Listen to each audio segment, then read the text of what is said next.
Hi, I'm Dan McCourt from the ScaleForge Group, and this is our ongoing series focused on security and all of the issues that are facing modern security companies today. With me is the CEO of ShieldIQ, Mike Delamere. Mike, nice to have you on the podcast. Thank you for being here. Can't wait to dive in. Of course. Thanks for having me, Dan. Appreciate it. So let's dive in. Let's start with the foundation. How did Shield IQ come about? What was the foundation? Share your story a little bit. Oh, sure. Yeah, absolutely. Thanks for asking. I appreciate that. And I have a 28-year history in this industry, just by way of my background. And about 8 years into another business I own, which is Premier Solutions, I encumbered some issues in the state of California. In order to do business there, I needed to separate out my company into another company because California's special and they require a corporation, not an LLC designation, which is what my Premier Solutions business is. And on top of that, I needed a PPO, private patrol operator license holder for the state. So I went to my go-to subcontractor at that point in time that I was utilizing, and became together to form ShieldIQ, Executive Security. That allows us to operate within the state of California with our own employees to be able to staff any service requests that come up from our customers in the state. So that way we have our own people delivering services to our clients on jobs. Oh, fantastic. And so Shield IQ Executive Security, a lot of people can assume they know what that means, but share with me and everyone who's listening what that actually means. What services do you provide? Yeah. So again, I'll back up a little bit to Premier Solutions, which kind of got us going with Shield IQ. We were delivering, and we still deliver to this day, event security services, which that is a whole host of things under the protective services umbrella. That's guard services, that's executive protection, that's security drivers, that's managers, it's anything in between as well. We call them advanced level security people, and they have specialized roles. Maybe they're in keynote areas, more sensitive areas of a particular event. And then, of course, part and parcel to that, there's the executives and their travel. And, we support a lot of CEOs or COOs who are traveling from point A to city B, call it San Francisco, over to Chicago, Mhm. in order to either go to their office and do whatever business activities they have to do while they're in town, or attend an event that they're a keynote speaker at, something along those lines, where we're securing that entire from arrival to departure. We're providing that logistical support to see them safe and secure through their time in City B. And outside of that, we also do protective intelligence support services to our EP operators out in the field, with real-time intelligence, or as near real-time as you can get. Right. And we also do traditional guard service support too for select customers in various markets throughout the West additionally. So primarily event support, executive protection, security drivers, guarding, protective intelligence. Those are the main components within the protective services umbrella. So a lot of folks out there who think about having personal security, what's often lost in the thought process as an observer is the planning and the action plans, the forward-looking intelligence, evacuation, all of the things that go into it. Yeah. I'm assuming that falls into the intelligence, but maybe you want to say a little bit more about that. Yeah, so let's take an example that is very recent. I was in Las Vegas last Monday, so about a week and a half ago, just for an overnight trip, because there's a 4,500 attendee conference that one of my tech customers is going to be hosting there in the middle of September. Hmm. So, we're there in late June for something in mid-September that we're planning for.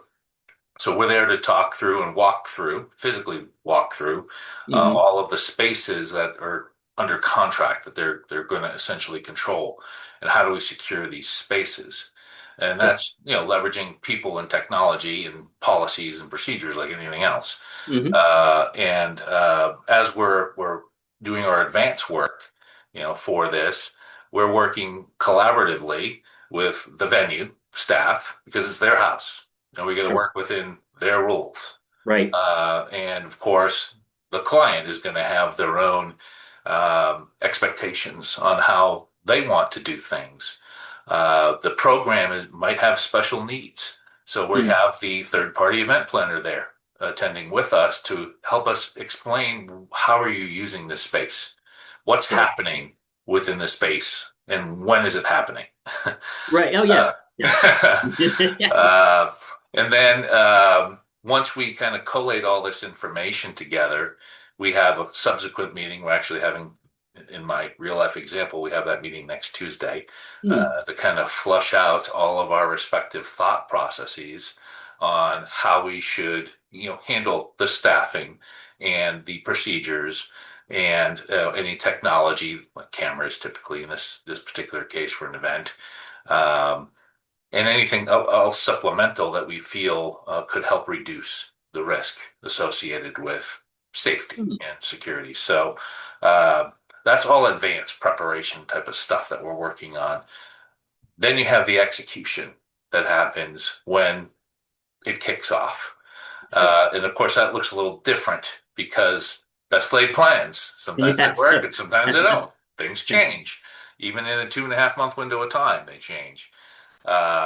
Threats can materialize in that 2.5 month period of time. Yes, indeed. So we need to adjust, and we need to leave room for that within our plans to do so. Um, but we have probably, I call it the 90% mark.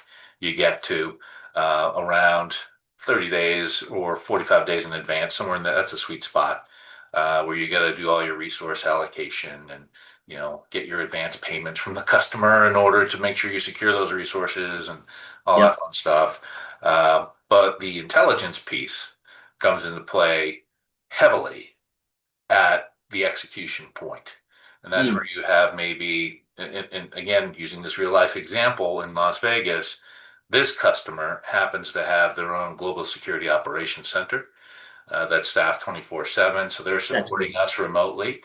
They're looking at any type of protest activity, weather related events, insider threats, things of that variety that they can feed us. And we have a private group chat that we utilize in order to receive or send information. And they also have embedded within that GSOC Intel analysts. So they're distilling the information before they ever push it out to Oh, us. So there's a lot of moving parts that go into that. And of course, the client managers first need to receive that information before we act on it. So we sure. know how they would like us to act on it. Right. That's a level of complexity that is not necessarily easily understood when someone first thinks of security. Um, it lets it, it makes me think of the challenges that you're facing as a company. You have multiple facets to your business. You have event security, you've got personal security, executive security. Uh, Each one of those has to have a different layer of complexity and challenges that you have to meet. How is Shield IQ gearing up to meet those? Yeah, guards, which is typically your basic entry level first point of contact, Sure. is probably the easiest, most I don't want to call it mundane, but you have these certain set of standards that need to be met or boxes that need to be checked as part of that type of a program that wouldn't necessarily, work for an EP operative. Sure. Yeah. It's kind of apples and oranges, even though they're maybe both fruit. Yeah. Uh, Right, so, right. that's the only analogy I could use to really, share that. So those are kind of almost like a quasi set and forget kind of process Sure. on the entry level side of things, from post orders to daily activity reports and those types of things. Hmm. And when you get a little bit more sophisticated into the threat management component of things, for typically EP operations more often than not, or these large scale events, where it's more important because you have mass gatherings. Right, Um, and then this customer, as in this use case that I'm articulating here today, this is also a customer facing meeting. It's not an internal meeting. So there's going to be both a hybrid of external third party people who are purchasing tickets to attend this event because right, they want to hear the latest and greatest technology spiel about this company's products and services offerings, to salespeople from that customer who are going to be there. right. So that presents a more different or unique type of risk profile than if it's Sure. just a company meeting with all internal people. Even if it's 2,000 internal people, that still is substantial and whatnot, but you have now third party elements that we don't know what baggage they might bring with them, Right, because they just haven't shared it. We're not privy to that right. until it's maybe too late. Yeah. Uh, so, there's a different type of element when it comes to the threat management component that does require more sophistication within the operation than like the guard component might. Right. More nuts and bolts type of stuff versus a little bit, next level, if you will, in that type of Sure. that aspect of the business. When you think about EP, do you have a recommended size of detail that you would like folks to hear if someone's hearing this for the first time? Well, They often say, "Gosh, I'd love to have a person," but is yeah. it really a person? One person certainly limits a lot of what can be done. And quite oftentimes in the private sector, you are limited to one person that they can afford or that they're willing to pay for. Right. So you do the best you can with the resources that you have. With that said, if one person gets distracted by a problem child or some problem that they have to deal with and respond to, and they're a solo operator on whatever the mission might be, well, there's a vulnerability now because Sure. who's minding the back? Because they got to focus on what they're dealing with. Right. Somebody else needs to really be minding the rest of the shop, so to speak. Right. So that's the vulnerability in a one-person operation.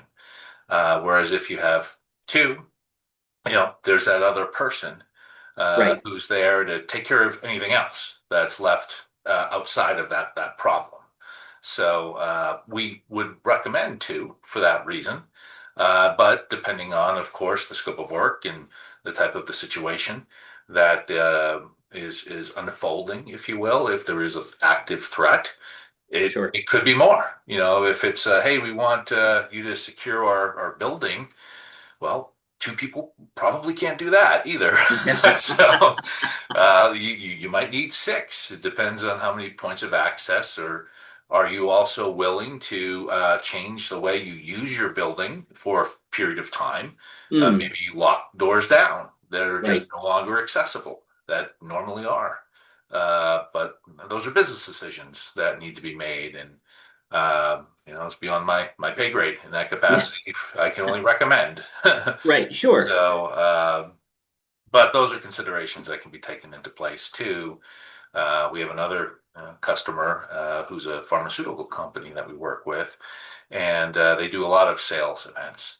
And we're there at these third-party hotels. They're usually like a Hilton or a Marriott or some variation thereof. And they've got anywhere from 150 to 500 people attending these events. So in my mind, my world, smaller. groupings, gatherings, more Okay. manageable to deal with. But still, there's a lot of people. And then if you don't buy out the property or the conference space at a minimum, then there's other people in your space that you're Right. kind of crossing paths with and cross-pollinating. And well, that's another challenge to have to deal with. And sometimes they'll say, well, this is a smaller program. We only want one person, not two. Okay, I understand that's what you're willing to afford. As long as you're understanding the risk that's involved in doing that, then and you're accepting that, then okay. Right. Yeah, We because can, that 150 becomes 250 if it's not a closed space. If it's a controlled environment, sure, it's 150 and you know it. And right. then of course if there's wait staff and other services that are being provided by the venue, and that adds another 10 to 15 heads, and then you have open doors or open environments from other areas that things can get complicated pretty quickly. Yeah, exactly. And, there's also the component of what level of personnel are you willing to pay for? So if you're Right. willing to pay for somebody who's, say, an EP operator or a manager, yeah, you're going to pay a three-digit hourly figure. Yeah. Maybe it's $150 an hour ballpark. Hmm. And, or are you only willing to pay 55 for a guard? Right. Well, that's two different skill sets that you're going to have, and the person who's got the skill set up here at the 150 is going to be able to do a lot more Right. than maybe the $55 an hour one. Uh, Sure. so more often than not, that tends to be the case. I've found in my experience. So there are exceptions, of course, but you know, if you can talk through that aspect of things, then maybe spend this in order to accomplish what you're asking for if you only want one person. Uh, Right. Yes. Yeah, yeah, true. Well, and how do you build a case study if you have just a track record of success using whatever resources that you have at hand? It's hard to build a case study and say, well, okay, yeah, unfortunately, this client only had one person and something bad happened. That's not a good case study. But the good case studies are we've secured X, Y, and Z and have had zero incidents. That's also great.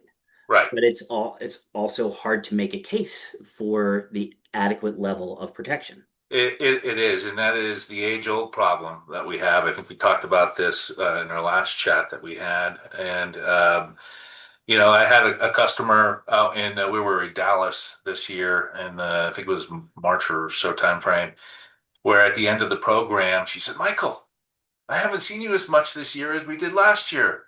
Nothing seems to have happened." And I said, "Well, true, that is the case, and we're not for lack of action and movement. You want to look at my step count?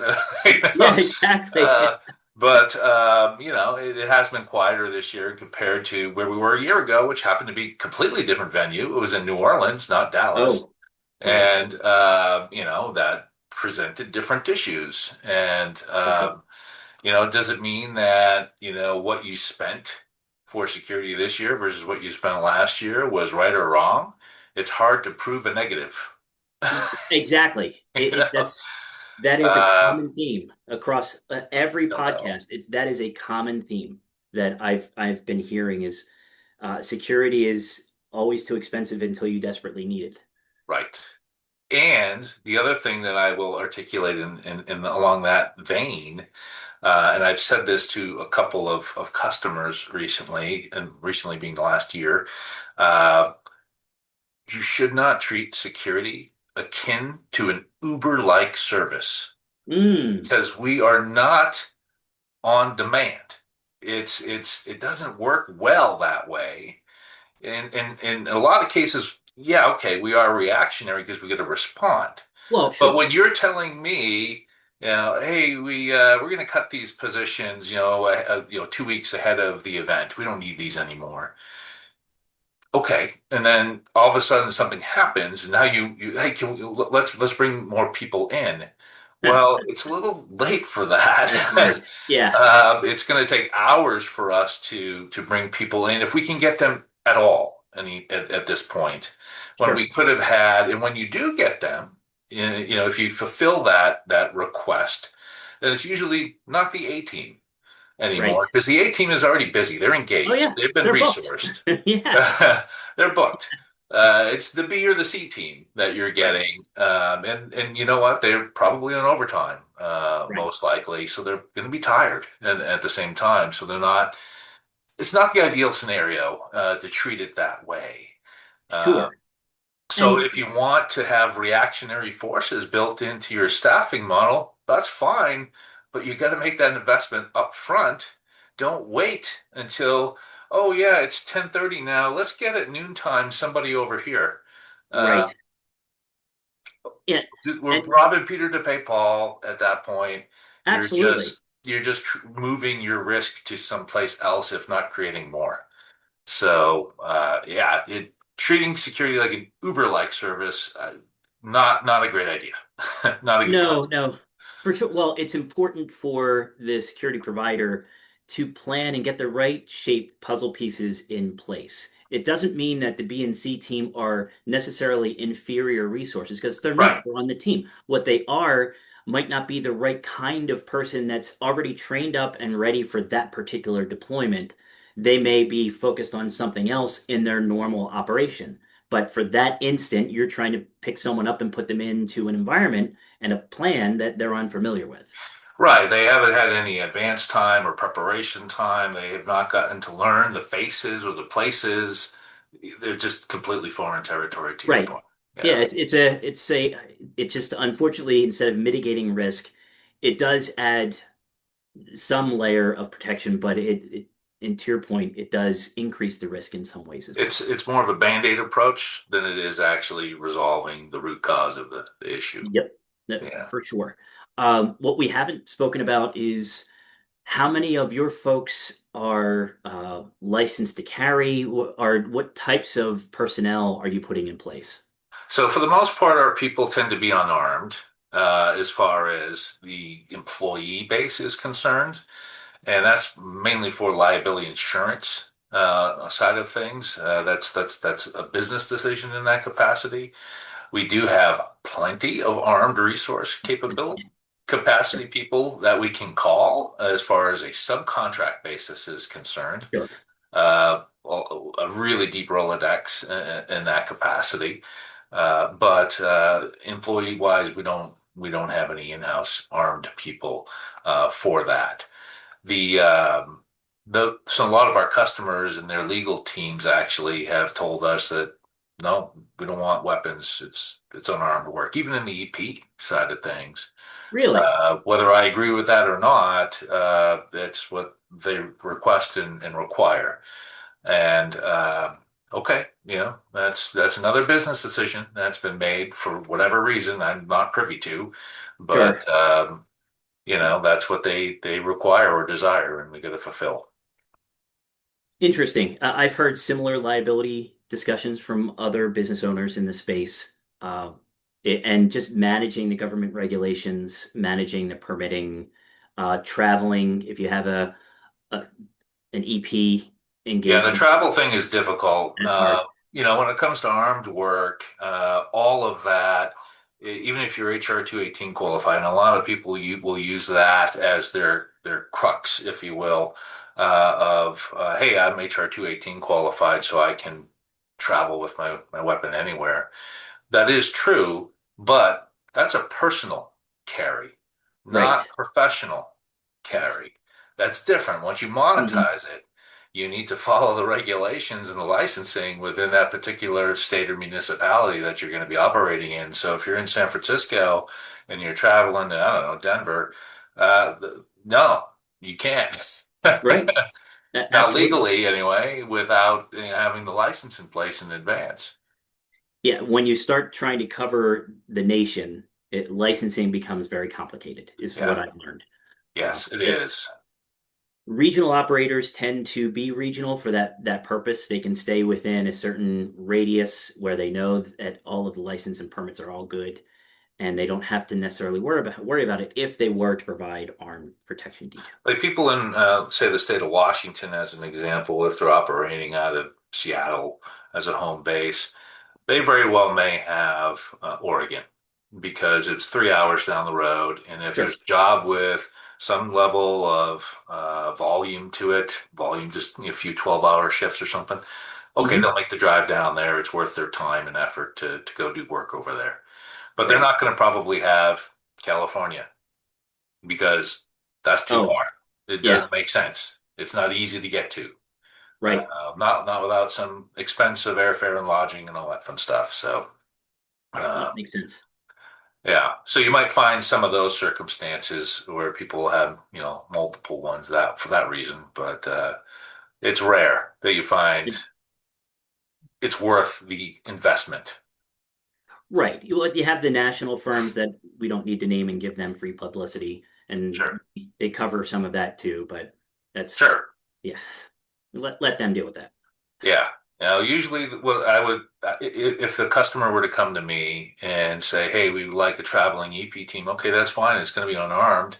The people who are traveling, you have a familiar face. You have people who understand your organization and your people and your practices, your policies. Sure. They understand the standards to which the service can be delivered. They just don't have the weapon.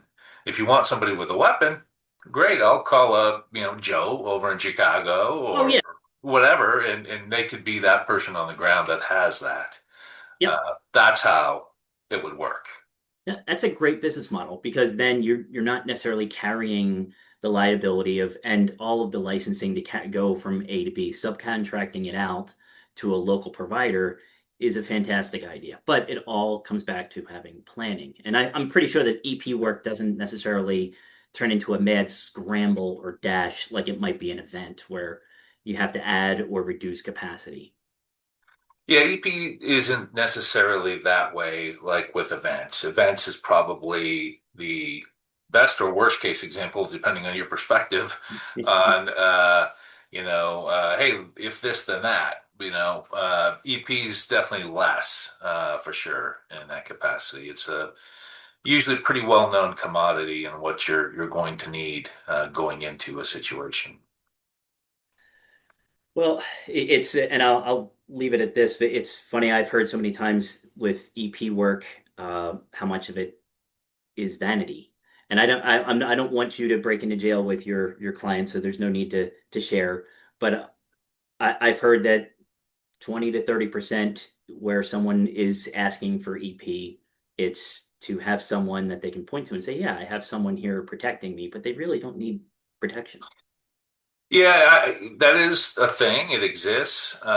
In my portfolio of customers, I wouldn't call it that Great.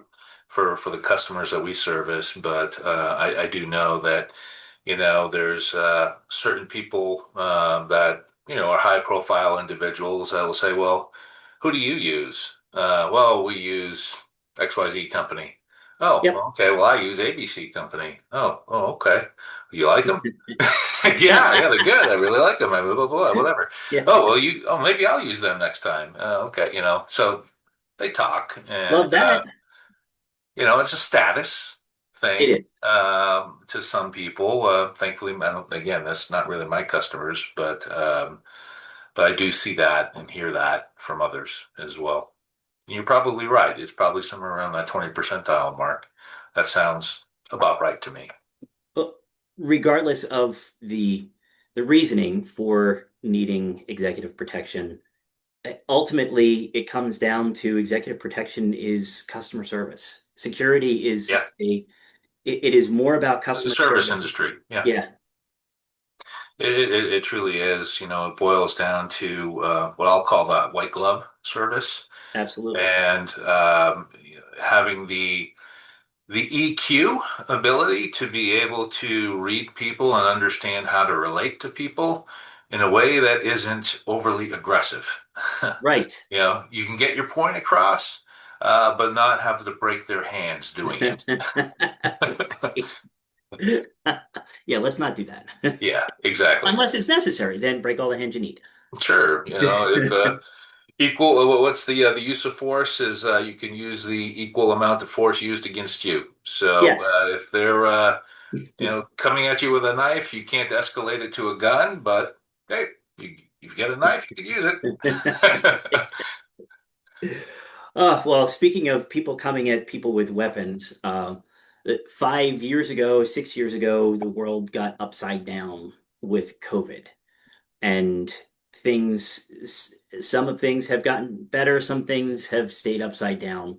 When you're looking towards the future, are you seeing things, whether it's technology, behaviors, kinds of people that you feel like you need to plan for, or do you feel like your business model is stable enough that it's equipped to deal with what's coming? Well, for the future, certainly, anything that is AI is the hot button right now. Sure.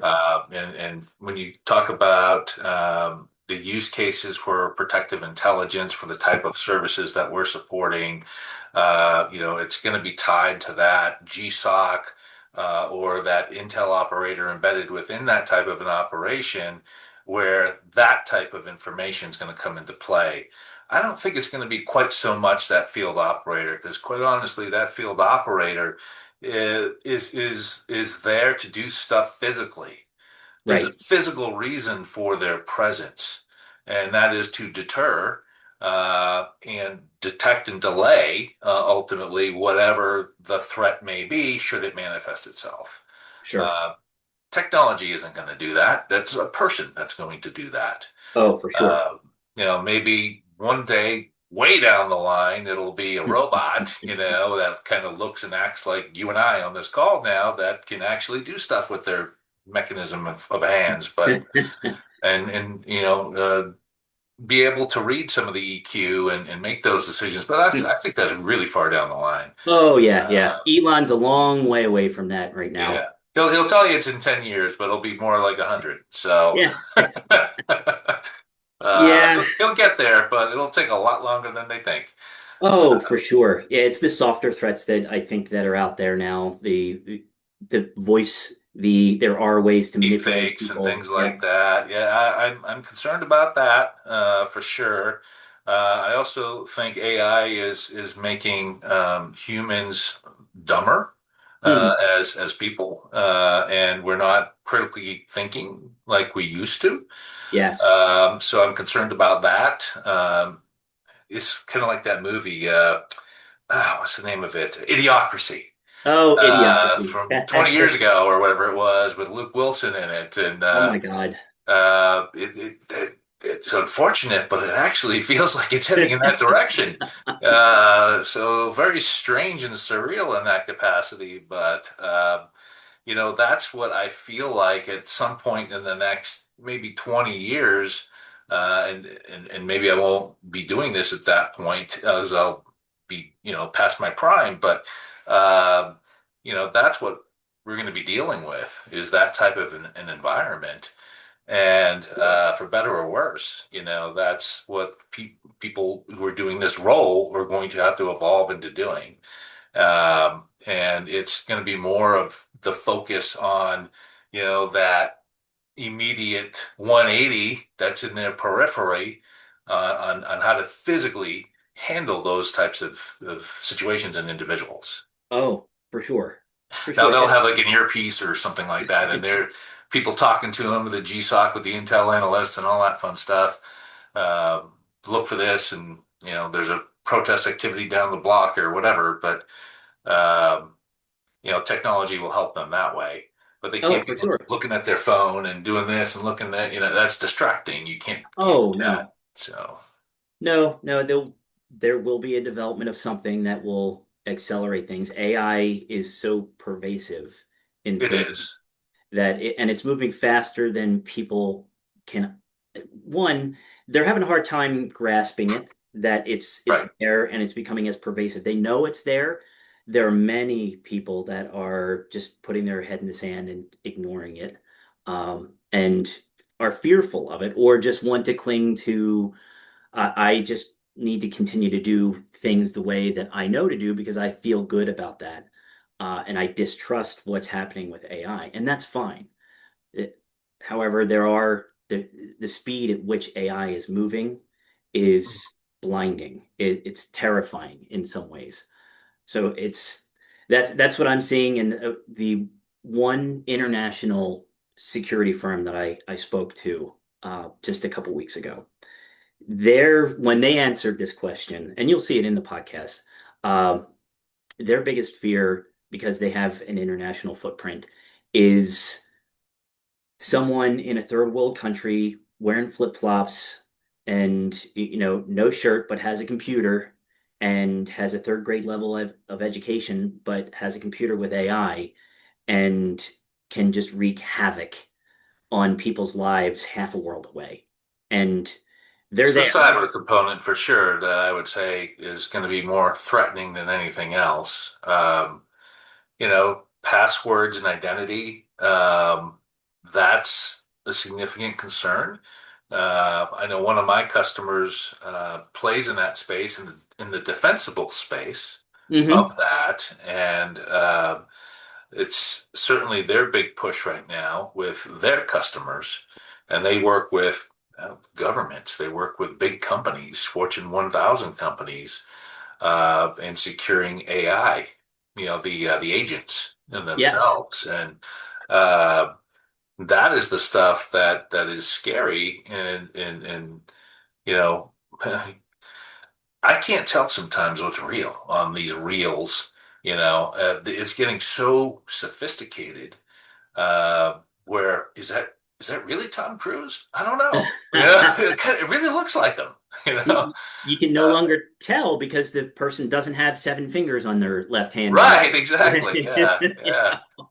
yeah, Yeah, that is something that we're seeing is coming. And as people listen to this and start thinking about their world and security, AI is coming. It's not just coming, it's here. And the more prepared we are to figure out how it interfaces with our world, as distant as we might think it is, the better off we're going to be to serve our clients and our families. yeah. That's the safety aspect. The business side of me, is concerned for small business. And it's because of the rising costs of taxes and insurance and Yeah. benefits offerings and staying competitive with some of these big box organizations. And it's a good example here. You brought up COVID earlier. So if you look at COVID to today, that's about a 6 year window of time, give or take, maybe 5.5. And over that period of time, just my liability insurance to the business that I pay Hmm. for it's doubled in that 5.5 year window of time. My business has not doubled in size. It's gone up incrementally, Sure. but it's not doubled in size. I have had no claims, knocking on wood here. So it's not Mm. like I'm out there creating more risk than Right. I'm otherwise, having to pay out for through insurance. And yet here I am paying a full-time salary for the cost of liability insurance. Uh, for what? You know? Yeah, for what? Exactly. For what? Yeah, and I've complained about it year over year to brokers. I've changed brokers and carriers, and